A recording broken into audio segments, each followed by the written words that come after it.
Another week, another weekend of chaos. In scenes that have become all too familiar, hardline protesters vandalize shops and throw petrol bombs at police. Police respond with tear gas, rubber bullets, and water cannon. 5 months of ongoing protests have taken a toll on this city, hurting small businesses and costing people their jobs. Jenny Chow is a shop owner in the Flashpoint district of Tsuen Wan. This is where a teenage protester was shot in the chest by police using a live round. She sells pillows and bags made out of leftover fabric. Since the protests, her sales have plummeted.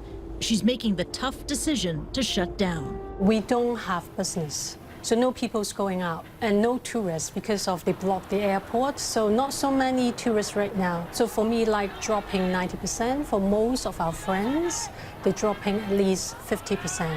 They all have to quit the tenancy and then stop the business. Hong Kong Financial Secretary Paul Chan says the impact of the protests on the economy is comprehensive as the city faces 2 consecutive quarters of contraction. That's the technical definition of a recession. Now, Hong Kong had already been hard hit by the U.S.-China trade war as well as China's slowing economy, but the ongoing and relentless protests have packed a devastating punch. Violent clashes have forced stores and restaurants to close repeatedly and have turned visitors off from the city. Tourist numbers have plunged 37% year on year for the 3rd quarter. The Hong Kong government is pumping $255 million to support small businesses and a $2.4 billion stimulus package to help safeguard jobs and provide relief. But that offers little relief to struggling business owners.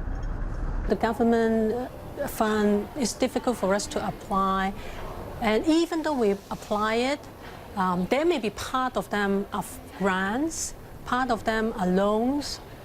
We don't know whether we can sustain to return to the loan, to pay back the loan. So in concrete terms, what additional political tools, what additional emergency measures do you plan to deploy to have order to be restored in Hong Kong? Kristie, the situation we are now facing is anti-government violence. So the most effective solution is to tackle the violence head-on. For the government to resort to measures that will appease the violent rioters, I don't think that is a solution.